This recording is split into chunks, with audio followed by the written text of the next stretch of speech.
Imagine a humble man, soft-spoken and calm-eyed, capable of entering a trance and revealing answers about the soul, healing, and even the future of humanity, without ever having studied medicine, psychology, or theology. Who could possibly do such a thing? That was the question that intrigued the world when the name Edgar Cayce began to echo among doctors, scientists, and spiritual seekers. What made Cayce so fascinating was not only what he said, but where his words seemed to come from. He spoke on behalf of a greater consciousness, as if he were diving into an invisible field where time did not exist. There, he claimed to find records of all lives, thoughts, and experiences, what later became known as the Akashic Records. This inner journey transformed not only his life, but also the way the Western world began to understand the spirit and the human mind. Edgar Cayce was born in 1877 in rural Kentucky into a modest family surrounded by fields and silence. From an early age, he showed unusual sensitivity. He said he could see luminous beings and speak with invisible friends who guided him with kindness. At 7 years old, after a severe fever, he claimed to have received a visit from a presence that promised him a special gift, the ability to help others through something he did not yet understand. While other children played, Cayce sought refuge in reading the Bible, searching for comfort and meaning in the visions that accompanied him. He often withdrew to pray and said that in those quiet moments he could hear a gentle voice guiding him. No one could have imagined that this shy, dream-filled boy would grow up to become one of the greatest mediums and healers of modern history. Someone who would speak about the body, the soul, and reincarnation with a clarity that still astonishes scientists and spiritualists alike. Cayce's gift revealed itself unexpectedly. In his youth, after losing his voice due to a throat ailment, a friend hypnotized him in an attempt to heal. While in trance, Cayce began to describe in detail what was happening inside his own body, as if he were observing it from outside, and prescribed the treatment that would cure him. When he awoke, his voice had returned. It was the first of thousands of documented cases in which Cayce, while unconscious, accessed medical knowledge he had never studied. Doctors and researchers were astonished. He diagnosed illnesses from a distance, identifying organs, tissues, and imbalances with precision that only specialists could grasp. And most remarkably, his recommendations worked. Cayce, a humble man who made his living as a photographer, had unknowingly become a phenomenon that blurred the boundary between science and spirit. What began as an accident became the start of a mission that would forever change how humanity understood the power of mind and consciousness. Over time, Edgar Cayce became known as the Sleeping Prophet. Whenever he entered a trance, his voice grew calm and precise, as if another awareness spoke through him. In these sessions, known as readings, he answered questions about illnesses, dreams, past lives, and even the destiny of humankind. Yet when he awoke, he remembered nothing. It was as if two worlds coexisted, the world of ordinary awareness and the realm of deeper wisdom, of which he was merely a channel.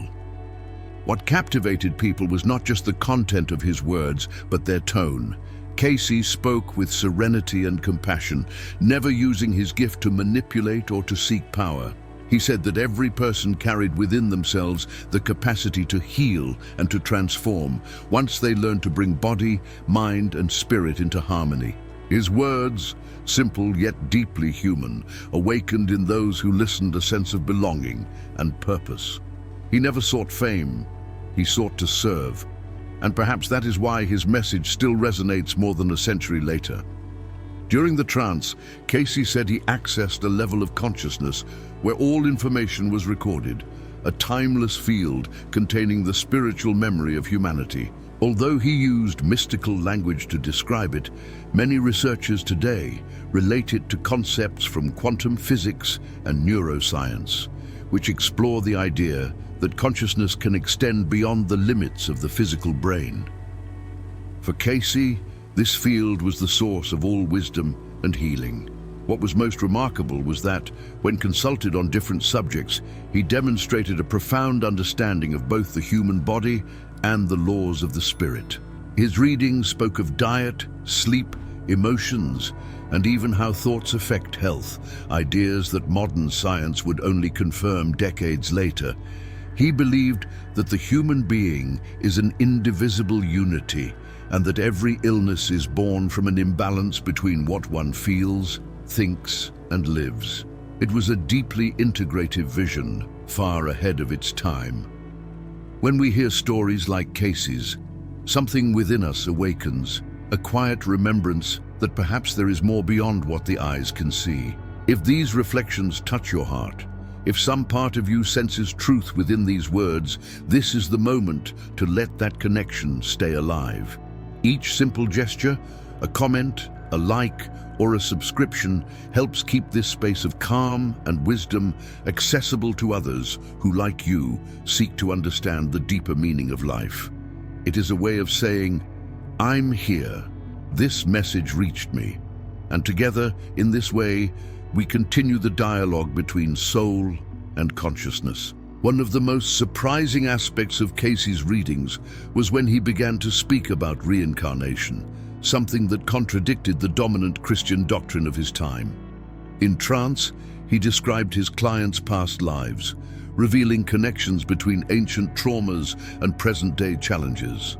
To him, the soul was not a straight line, but a circle of continuous learning, where each existence offered a chance to repair, understand, and evolve. These revelations shocked both religious leaders and scientists, but also opened the door to a new spiritual understanding.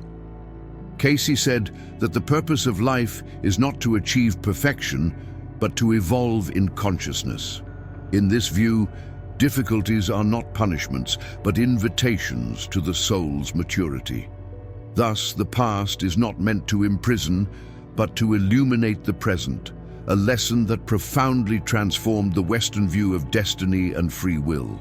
Among thousands of readings, some of Edgar Cayce's spoke about what was yet to come: climate changes, geographic transformations, and the spiritual awakening of humanity. He never saw the future as something fixed, but as a reflection of both collective and individual choices.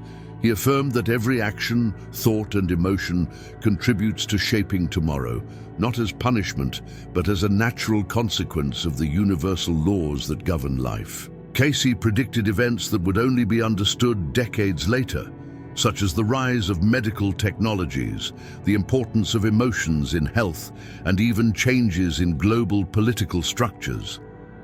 Yet, beyond the predictions, there was always a constant message.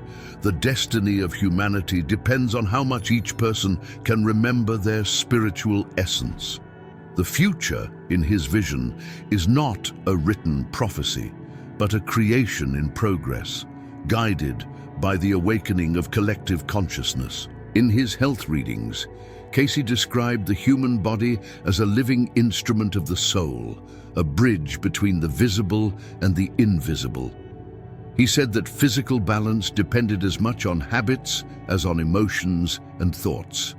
According to him, every healing process began when a person recognized what was out of harmony within themselves and sought to restore alignment between mind, body, and spirit. It was a perspective that united spirituality and biology long before psychosomatic medicine existed as a scientific field. He recommended sunlight, natural food, regular sleep, silent meditation, and prayer. Not as religious rituals, but as ways to reorganize inner energy. Cayce viewed healing as a return to coherence between what one thinks, feels, and does. For him, true health was not the absence of symptoms, but the presence of purpose and serenity. This profound integration between the spiritual and the physiological anticipated, with remarkable accuracy, the foundations of modern holistic medicine. For Cayce, every human being is born with a unique task, a mission that unfolds through the experiences of the soul.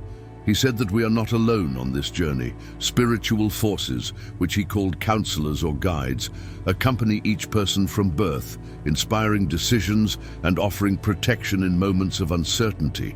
These presences do not interfere directly, but whisper through intuitions, coincidences, and subtle feelings that lead us back to the path of inner coherence. He believed that each person's talents and inclinations are fragments of this greater mission. When someone strays from their true calling, feelings of emptiness, anxiety, and disconnection arise. But when they rediscover their purpose, everything realigns, not through magic, but because the mind, body, and soul begin to move in harmony once again. For Cayce, understanding this mission was the first step toward living meaningfully and contributing to the balance of the world around us. Even after his death in 1945, Edgar Cayce's influence remains alive. Thousands of his readings were preserved by the Association for Research and Enlightenment, ARE, an organization he founded to study the relationship between science, spirituality, and human purpose.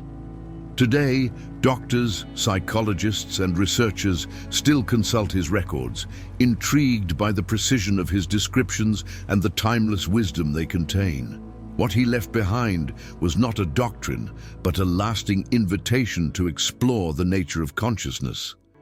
His legacy continues to inspire those who seek answers to life's greatest questions: where we came from, why we are here, and what happens after death. Cayce showed that faith and reason are not enemies. They are different languages trying to describe the same truth. By uniting spirituality and practical knowledge, he opened the way for a new understanding of the human being, not as an isolated body, but as a field of energy, memory, and purpose in constant evolution. Looking at the life of Edgar Cayce, something greater seems to invite us to reflect. What if the human mind is truly a window into dimensions we do not yet fully understand? If Cayce was right, if within each of us there exists a silent source of wisdom and healing, then perhaps the real question is not just who was he, but what his story awakens in us about who we are. He said that the soul is a traveler in search of remembrance, and that every encounter, sorrow, or joy is a step on this return to higher consciousness. To think of life this way is to realize that existence is not a coincidence, but a continuous learning process. What would happen if we began to listen more closely to what intuition tries to tell us? Perhaps deep down, Cayce was simply a mirror of an ancient truth, that we are all students of the light and of the mystery that dwells within us. If this story stirred something inside you, perhaps it is not just curiosity. Perhaps it is a calling to keep exploring the mysteries that live within the human soul. Stories like that of Edgar Cayce remind us that true knowledge does not impose itself. It blooms in silence when we find spaces that welcome our deepest questions. Share in the comments what moved you most in this journey. Your insights and experiences help keep alive this exchange between science, spirituality, and emotion. If you feel that this content brought you clarity or calm, subscribe and stay with us. Each new video is another step on this path of understanding, a path that, as Cayce taught us, always begins within.